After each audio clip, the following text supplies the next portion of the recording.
आपने फिल्म देखी होगी जॉली एलएलबी और ये भी देखा होगा कि किस तरीके से पुलिस जो विवेचना को प्रभावित करती है।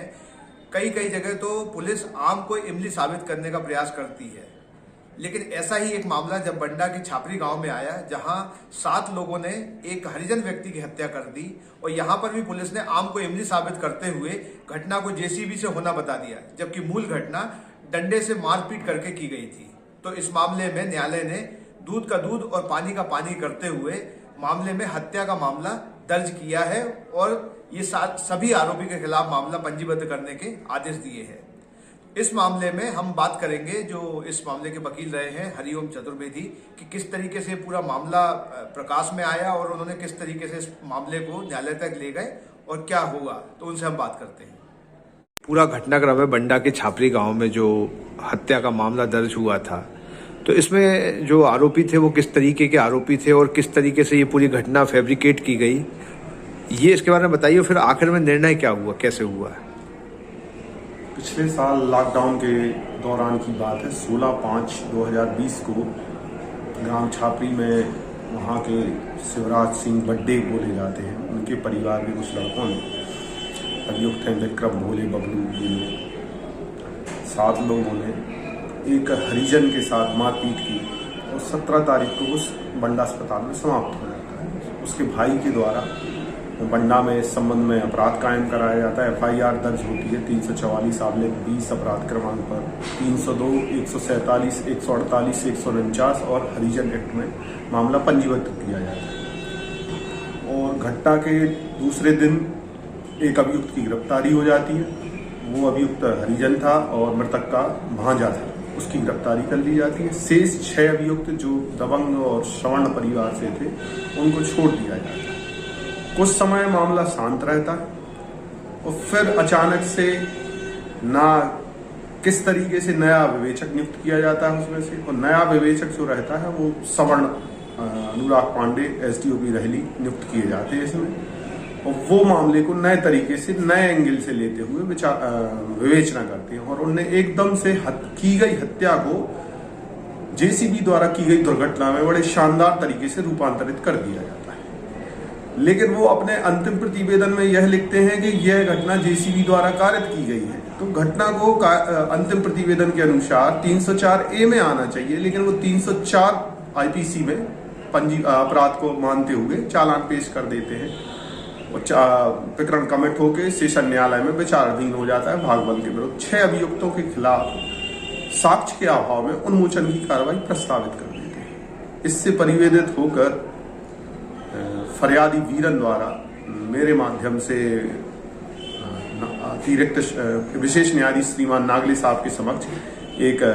प्रोटेस्ट पिटीशन धारा 190, 200 CRPC के तहत आवेदन पेश किया जाता है, जिसमें हमारे द्वारा कहा जाता है और जो घटना के चक्षुदर्शी साक्षी थे वीरन, चांदनी, भैयालाल, इन लोगों के बयान कराए जाते हैं और साथ ही साथ FIR लिखने वाले लेखक कालीन TI के भी बयान कराए जाते हैं। इस बात को मतलब ये लोग कितने दबंग हैं इसी चीज से समझ में आ जाता है कि जिस दिन इस घटना की FIR होती है उसके ही शाम को सुबह FIR होती है, शाम को ही थाना प्रभारी का तबादला कर दिया जाता है। ये अपने आप में बता देता है कि उनकी पहुंच कितनी है। और फिर यहाँ पे 24 तारीख को श्रीमान नागले साहब ने इन सबके बयान लेके अनुराग पांडे द्वारा की गई विवेचना के आधार पर प्रथम दृष्टया यह पाते हुए कि समस्त 6 अभियुक्त जिनके नाम पुलिस द्वारा काट दिए गए थे उनके खिलाफ भी धारा 302, 147, 148, 149 IPC का मामला, साथ ही साथ हरिजन एक्ट की विभिन्न धाराओं के तहत मामला प्रथम दृष्टया पाते हुए मामले को पंजीबद्ध करने का आदेश कर दिया जाता है और उनके खिलाफ 5-5 हजार रुपए के जमानती वारंट इशू कर दिए जाने का आदेश किया है। इस आदेश में एक प्रमुख बात यह है कि इसमें माननीय न्यायाधीश ने यह पाया है कि चूंकि हमने विवेचक के खिलाफ में किसी भी प्रकार की सहायता की अपेक्षा नहीं रखी थी,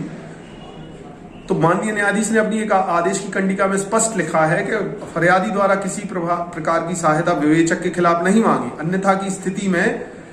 मैं माननीय न्यायालय इसके विरुद्ध भी आदेश करता और फरियादी स्वतंत्र है कि वो विवेचक के खिलाफ में सक्षम प्राधिकारी के समक्ष या न्यायालय के समक्ष कार्रवाई करने के लिए स्वतंत्र है। यह जो माननीय न्यायाधीश द्वारा डायरेक्शन निकला है और जो इस आदेश का जो सार निकल के आ रहा है वो यह बता रहा है कि विवेचक ने किस तरीके से मामले को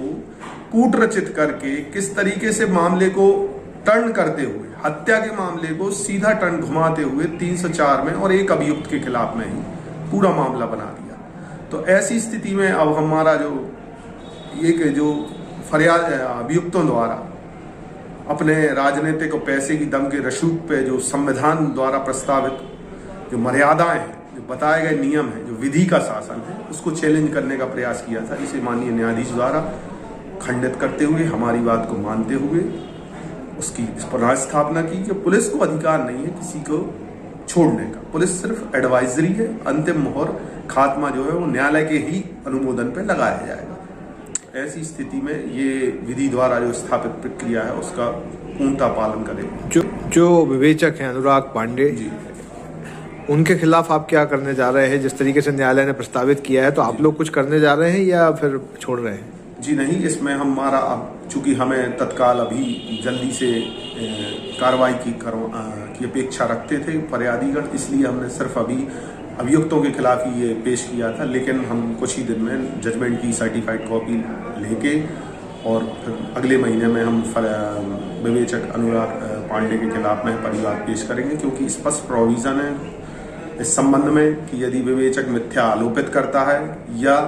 अपने लोक कर्तव्य उनके निर्वाहन में गलत तरीके से गलत साक्ष्य प्रस्तुत करता है, उसके खिलाफ भी उसी अपराध का मामला पंजीबद्ध किए जाने का विधि है, इस संबंध में स्पष्ट है। तो उन्हीं सब धाराओं के अधीन हम विवेचक के खिलाफ प्रकरण प्रस्तुत करने के लिए तैयारी कर रहे हैं। शहर से बाहर जाने के लिए वन वे टैक्सी चाहिए या लोकल सिटी के लिए कैब या फिर एयरपोर्ट पे ड्रॉप की हो जरूरत? चुनिए अपनी पसंद की कैब और पाइए बेस्ट ऑफर्स के साथ मोस्ट कंफर्टेबल व सेफ राइड सिर्फ और सिर्फ MP कैब पर। आज ही गूगल प्ले स्टोर से MP कैब की एंड्रॉइड ऐप डाउनलोड करें या विजिट करें www.mpcab.in और बुक करें अपनी राइड।